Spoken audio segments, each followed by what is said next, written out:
Hey everyone, welcome back to the channel. Let's get into the Week 2 NFL look-ahead lines. We're going to break down each and every game. I'll give you my early on indications, which side I'm leaning on.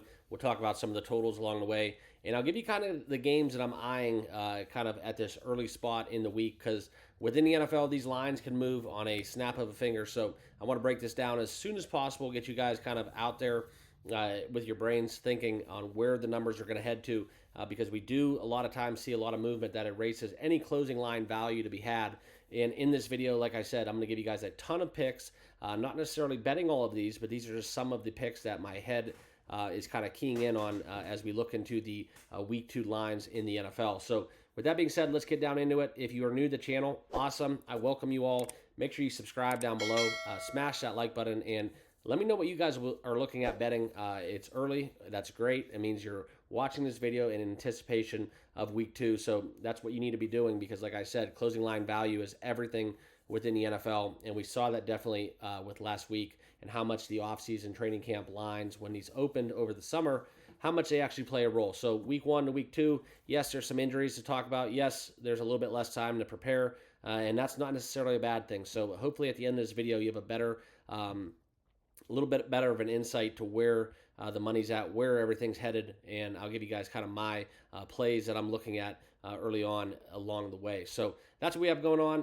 Also, I do want to recap a little bit and tell you guys baseball's still going. So make sure you check out all my baseball videos. Follow me on X. The handle is in the bottom left of your screen.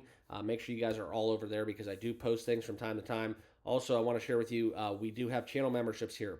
Picks are always going to be free, but it's just something if you want to give back to the channel, a great way to become involved is to become a channel member to TBM. So links down below in the description for that. And with that being said, let's get down into it. Let's start talking some football. A little bit of a recap from last week. We had some great primetime games. We had, the showdown in Brazil, as well as the Kansas City-Baltimore rematch of the AFC Championship. And then, of course, Monday night did not disappoint for me. I was on San Francisco. We gave that one out. Did really well in the prop market as well. So the kind of videos that I put out there for you guys that kind of key in on just the individual games, make sure you guys all watch those as well because it's a little bit more specific and we get down into the nitty gritty. All right. So that's what we have going on. It's something where as a Browns fan, I'm kind of hurting real bad. Looks to be one of the worst pickups of all time with Deshaun Watson. But we're not going to overreact too much. He was going through a lot, losing his father, as well as now it's pretty much obvious with that lawsuit that's come about. It does not look good for Deshaun. Kind of wish we had Joe Flacco back at the helm, but that's a whole nother discussion. So let's get into it. Let's talk some football. We just talked baseball a little earlier, and we do have those games. First pitch just went underway. So as I'm recording this, so I hope you forgive me for that one. But let's get into that first game. Thursday night football. We have Bills and Dolphins going. Okay. Now this one's going to be very interesting for a lot of ways. Okay, and more specifically because of the fact that the Stephon Diggs Buffalo Bills, they came out, they got the job done. It was not pretty, but they were able to get a victory. And the Bills, after winning against Arizona, they scored a lot of points. And a lot of people are kind of looking at Bills' futures, and that's something that does not disappoint me. Miami, conversely, on this argument, they had a really tough battle against Jacksonville. Okay, we saw the kind of turmoil with Tyreek Hill early on in Sunday morning.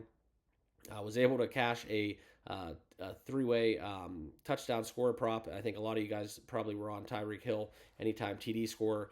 That was one where we saw him bust an 80-yard reception.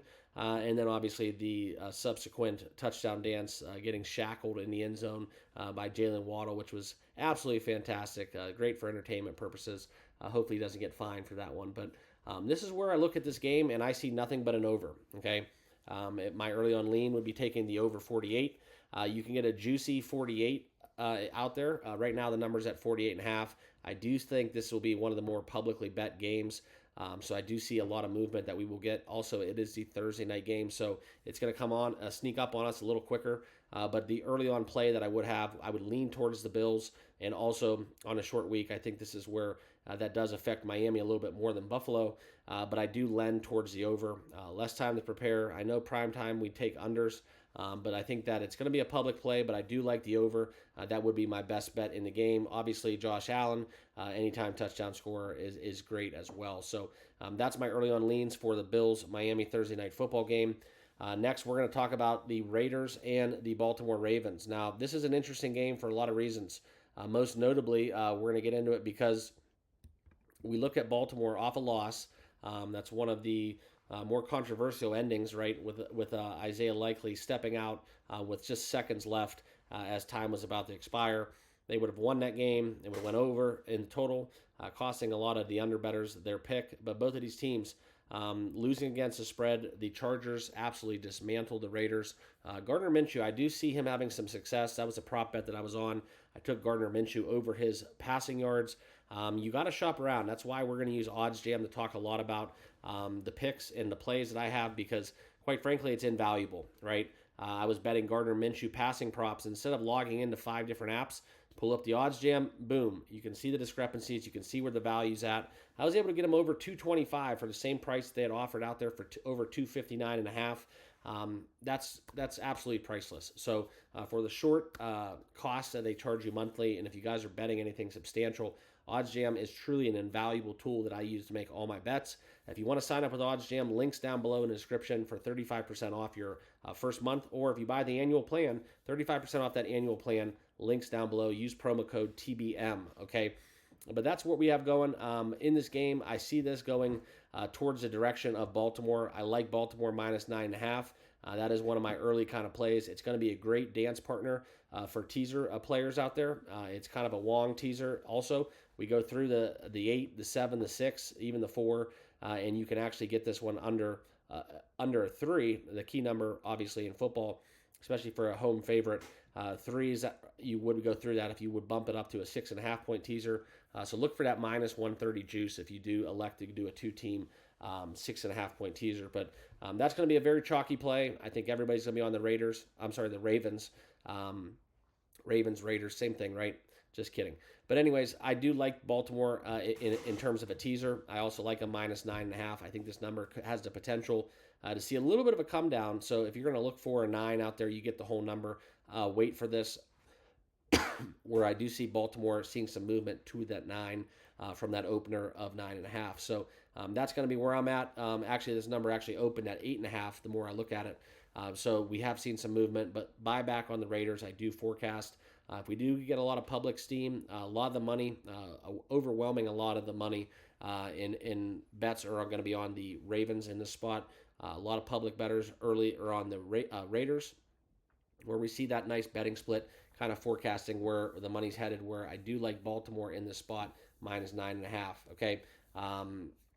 And you can make the case that they should have beat the Chiefs, but hey, we could have said that both years, right? So eventually you got to call a spade a spade. Tip your cap, and we look forward to that showdown in the postseason for the AFC if we do get it, okay? So that's where I'm at within that game. Chargers, Panthers, that's going to be another game that I like, and I'm laying a lot of the favorites in this week. We look at Jim Harbaugh, outstanding debut. I know they were playing the Raiders, but this is where I see kind of his philosophy, his football mindset, okay? I know he was a former quarterback, but he likes to run the football, and he likes to play stout defense. So Joey Bosa in the fold, a lot of key players on that Chargers defense, something that they've been lacking in recent years. They had the defensive roster, but they just did not do it on the field. The best decision the Chargers franchise made was to get rid of their coach. I personally was on the short end of that stick a lot of times in his tenure, where I had the Chargers and just absolutely blew games in the fourth quarter. Most notably, that one where both the Raiders and the Chargers were going to be delivered playoff bursts, and then if they ended in a tie and they ended up trying to kick a field goal. So Staley's out for the Chargers. Harbaugh's in. Looks great. I like the minus 6 with the Chargers. It's a new look Herbert, but also for all you fantasy guys out there and gals, J.K. Dobbins, what a great pickup that looks to be. Lad McConkey also. So I like what the Chargers are doing. A little bit of an overreaction with the Panthers. We did see this number open over the summer. We saw this number open around 3.5, 4, and it's since been bet up to 6, 6.5. So that's kind of why you're seeing a little bit of an overreaction. Panthers getting dismantled by the New Orleans Saints. In this matchup, I'm Chargers all the way, so that's kind of where I stand. That would be my lean for this contest. Also, kind of a shade towards the under. Okay, I don't see the Panthers scoring a lot of points, and also I know it's a lower number. You can find 39.5s, 38.5s are readily available, but I would also lean towards the under. I think the Chargers are going to run the football with effectiveness, and I just struggle to see Panthers scoring a lot in this matchup. Okay, Saints Cowboys. That's another kind of overreaction. What they were able to do against the Browns. We look at this number and where it opened. You can see kind of the 6.5s that we see now out in the market. This number opened at 6.5 and it's staying at 6.5. But there is a nice little public bias we do get for the Cowboys. Cowboys look great. I'm not going to lie, but they are still minus offensive linemen. Dennis Allen, defensive-minded coach. They're not playing down in New Orleans, so it's going to be a different environment. Dallas gets their first home game. So I'm going to stay away from this one. It's probably going to be a very popular teaser candidate, taking the Cowboys down to a pick 'em. But in this matchup, I do think that the Cowboys do get the job done, but that's a lot of points to give the Saints. You can actually get a 7 out there if you do want to get a juiced-up 7. So I'm going to stay away from this one, okay? Buccaneers, Lions. All right, this has all the makings to be a very high, potent offensive game. We look at the matchup between Baker Mayfield and Jared Goff. Obviously, the Lions commandingly running the football. Okay, they dominated the line of scrimmage. We saw a lot of fatigue, I believe. If we talk about that Lions-Rams game, it's kind of the importance of playing your offensive linemen in the preseason. That's just where my head's at. This game, in my opinion, it's too big of a number for me to lay with Detroit. If anything, I would lean towards the over. Obviously, Amon-Ra St. Brown did not score in week 1, so I look for him and Mike Evans, as always, and accompanied with the likes of David Montgomery. Those would be my touchdown scoring props, which I would favor this matchup to be a very, very highly bet anytime touchdown scorer game. So that's where I'm at with Detroit-Tampa. No play on the side or total. Lean towards the over. I'm not going to lay the 52, though, but I do lean towards the over. And then we're going to get into the Indianapolis Colts-Green Bay game. Okay, now this is one that I think is going to be one of the sharper plays where we look for the Green Bay Packers +4. You can see that juice up to -130 right now. Malik Willis will be the quarterback in Lambeau. Okay, the Jordan Loveless Green Bay Packers are going to look to avenge that loss that, quite frankly, a lot of people thought they were going to come back and sustain against the Philadelphia Eagles. It's a big bounce back spot for them. They don't want to start the season 0-2 despite losing their quarterback. That's going to be very, very unfortunate. A lot of Packers love out there with the futures, win total overs, the NFC North, all that good stuff. Anthony Richardson lit up the highlight reel with that amazing throw, showcasing his arm strength, but not so fast, okay? I do think this is a sharper side. I think that the Packers are the side. I just don't have the stones to back Malik Willis in this spot, so I'm going to stay away from it. But if I was going to give my lean, it would be Packers +4. Okay, Browns, Jaguars. Okay, good luck betting this one. Okay, you can see right now Jags are getting 3 points, or they're given 3 points at home, laying the 3. That's pretty much the only side I would be on. I think till Nick Chubb gets back into the fold, I do look for the Browns to kind of play better. All right, I know that Deshaun Watson was going through a lot with the losing of his father, and now with the lawsuit we have ongoing, and also I do think there's a lot of pressure with his contract and what's he got going on in Cleveland. But surprisingly, before last week, the Browns were 8-4 leading up to that Cowboys game with Deshaun as quarterback. It wasn't pretty. It actually should have been a lot better. They did lose a couple that they shouldn't have. But I do look for Deshaun Watson in Cleveland to play better. However, I would lend towards the -3, taking the Jags at home. Trevor Lawrence, I think, is set for a big year, and I do like the Jaguars being the better team right now. And the Browns on the road also give up a lot of points. So a little bit of a lean towards the over in this spot. I think you could find 42 or 41.5. That would be kind of where I sit within the Browns-Jags. All right. Then we can go down the odds board, get San Fran and the likes of Minnesota. This will be a nice NFC showdown where we do get the Vikings. Sam Darnold looked pretty good. All right. A lot of people had questions with how that's going to look without Kirk Cousins, what Justin Jefferson and Jordan Addison will be able to contribute from a fantasy standpoint. And now the Vikings, they're getting 6.5 at home. The 49ers firmly look like they're going to find their way back to the NFC title game, potentially even the Super Bowl, after showcasing kind of what they have to offer against the Jets. I know it's early in the season. I'm not going to overreact too much, but boy, did that 49ers squad look good. Christian McCaffrey hopefully gets back into action for week 2. And the funny thing about that Jets 49ers game, and it's kind of why I was on the 49ers, that questionable status was around for CMC. And now the reports that Mason knew that he was starting since last Friday. So a little bit of kind of an infraction, I think, by the 49ers. They might get some punishment for that one. He pretty much fessed up to that one, too, in a press conference. But I do see the 49ers being the kind of one of those contenders that we look for at the end of the year. And I think they can take care of business against Minnesota. However, I do see, the angle here where Sam Darnold, formerly a 49ers quarterback, I think that Kyle Shanahan is going to be equipped to game plan, scheme against them, especially from a defensive standpoint. So this is 49ers, I think, in a blowout. I love the 49ers -6. However, I do like the first quarter. I think the 49ers keep it going. One of the best bets I look at because it's plus money. Taking the first quarter spread within San Francisco, -2.5 at +117. That is a bet that I'm probably going to make earlier in the week, and I do have that one firmly placed on my radar. Okay, so that will be my best play in this game. I do like San Fran, but I do like the first quarter -2.5 at plus money, a little bit better than the full game at this very moment in time. All right, Seattle and New England. All right, a lot of smart people out there taking New England with the points. That's another game similar to what we had within the likes of the Green Bay Packers. Okay, it's just not a spot that I want to do. There's better bets out there. I don't have the Stones bet 6.5 New England at home in their home opener. Jacoby Brissett played phenomenal against the Bengals, but how much more did the Bengals underperform than the Patriots overperformed? That's the question you got to ask yourself. Seattle, I think they played a strong game, and they started slow, but I think they rebounded nicely, took care of business against the Broncos. But in this spot, for me, it's a stay-away game. We've seen this number move a little bit. I think that's an overreaction. Seattle -3 would definitely be the side that I was on, but there's a lot of sharp money on the New England Patriots with the points. Okay. Next, let's talk about the Jets and Titans. Okay. This is another game. A lot of the public money and public belief is with the Jets. Aaron Rodgers and company, they looked good in the second half.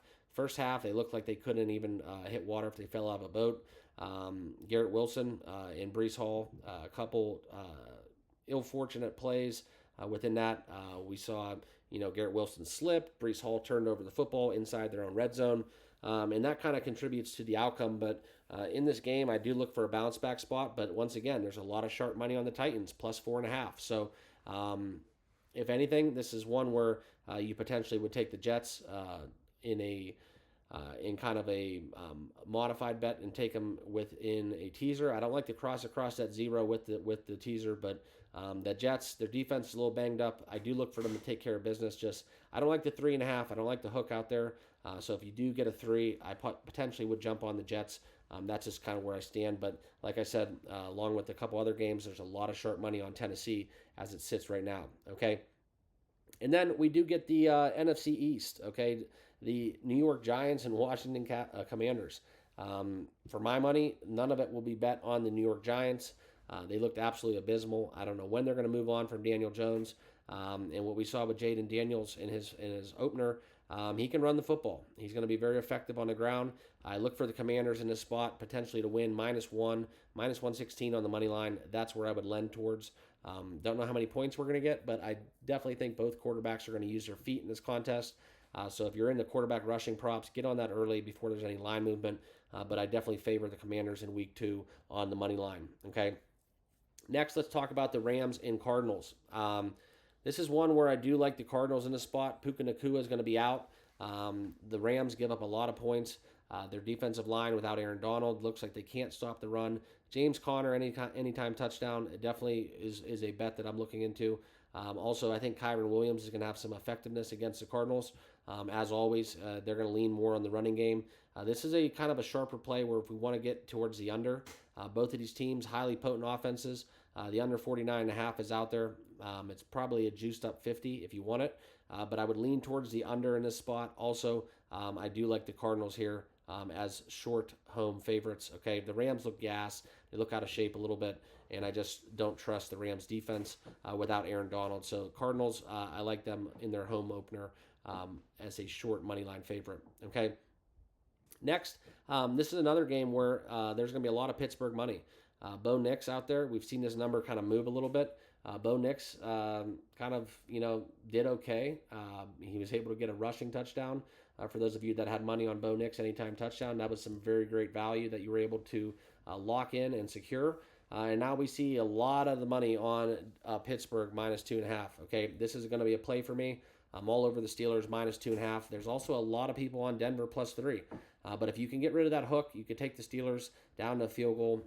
What they're able to do, from Boswell, from a kicking standpoint, definite edge from that. I think he could kick a 70-yarder at Mile High out there at altitude. So I do think the Steelers are going to keep this one lower scoring, relying heavily on their defense. Justin Fields didn't play the best game, but hey, he did what he needed to do, and they beat arguably one of the more heavily over favorites within a win total perspective, and now that looks like it's going to be a tough task for the Falcons to eclipse that win mark. Okay, so for me, it's Steelers and that defense, regardless of who they're playing as quarterback. If you guys watch Steelers, Mike Tomlin, it's a system, it's a mindset.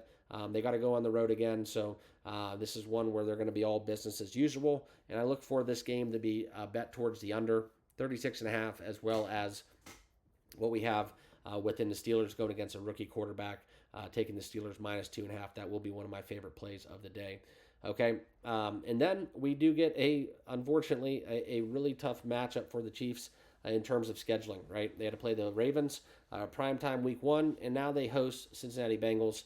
Okay, so back-to-back home games, but back-to-back tough tasks. I do look for Burrow to bounce back, but this is kind of why you got to sign your contracts and play in the preseason and go through training camp. Jamar Chase, I mean, I wouldn't pay the guy personally at that rate for what he's asking. They're probably going to get the job done, get some kind of deal done, but he did not make a strong case for himself after they lost to arguably one of the favorites for being the lowest win total, lowest scoring points teams out there within the New England Patriots. So in this spot, I do look for Burrow to have a bounce back, but for me, it's Chiefs or nothing. I kind of like the Chiefs as a teaser leg, all right? But that is where I lend towards in this matchup. I don't think that the Bengals are going to be able to score also. So if you want to take a Bengals team total, take that under. I don't mind it, don't hate it. But 5.5, 6s, that's kind of a big number to cover against the Bengals, especially when we could see a very low scoring game out there. So that's kind of where I'm at. I don't bet the Bengals. I think I'm going to make a new rule here. We don't bet the Bengals till week 4, week 5 at least. And moving forward, I think that's what we're going to start doing here with my picks. All right. And let's talk about the Sunday night football game we have with the Chicago Bears and Houston Texans. Great matchup, great young quarterbacks going at it. I'm not a big Caleb Williams fan. We saw this evident going against the Titans. If it wasn't for an ill-advised throw by Will Levis, the Bears would not have covered, keeping that trend alive, which quarterbacks drafted first overall, pretty much a horrible ATS since the year 2000. I look for the Bears to falter in this one. I like the Texans. I'm going to be taking them minus 6.5 at a minus 110 price. One of my best bets out there. Also, I do think that C.J. Stroud has a lot of mouths to feed. I had to take Tank Dell due to value where he fell to me. Stephon Diggs caught some touchdowns. I believe he had 2. But in this spot, like I said, there's a lot of mouths to feed between Diggs, Tank Dell, and Nico Collins. Love the Texans this year. Okay, I think D'Amico Ryan's going to give a rookie quarterback a lot of fits. Texans are at home, so let's go with the Houston Texans minus 6.5. I think they win this one pretty handedly. The only thing that worries me is that it is a primetime spot. Do we get a low number? But I think that the Texans potentially could cover the under 46.5 and still win by 7. So lock it in. Houston Texans minus 6.5. This is a very, very great dance partner too for a teaser. It will be one of my bets where I put them with Baltimore, taking Baltimore down to minus 2.5 and Houston at a pick'em. That will be my 2-leg teaser where we get at minus 130. That's a bet that I like to do. A little bit of a Wong teaser, if you will. Okay. And then finally, the Monday Night Football game between the Atlanta Falcons and Philadelphia Eagles. Great matchup, NFC showdown for all the hype that was surrounding the Falcons with win totals, so on and so forth. But the biggest question in this game is the question of mobility. Jalen Hurts has no issues with that, but Kirk Cousins does. So we saw what happened with the Steelers, and I think that the Philadelphia Eagles, Vic Fangio and company, are going to look to get after the quarterback. I do see the Falcons making adjustments It's hard to do that a little bit in game, especially against a team such as the Steelers that are so stout in doing what they're good at. But the Eagles here in this spot, I'm not going to attack it from a -6.5 perspective. I do worry about a little bit of a comeback, but I am going to bet the Eagles -1.5 at -105 on DraftKings for the second quarter spread. Okay, they were one of the best second quarter teams in the NFL. They had a crazy stat line and trend line going back to the previous season. So I look for that run to continue. Give me the Eagles -1.5 for that second quarter spread, -105 on DraftKings. We'll talk a little bit more about this game as we get closer to Monday. Same thing goes for the Bears and Texans and Sunday Night Football. But that'll recap and break down kind of my week 2 NFL bets as we look at the early lines and kind of what I see, my analysis within these games. I hope you all enjoyed this. We're going to talk football a lot this year.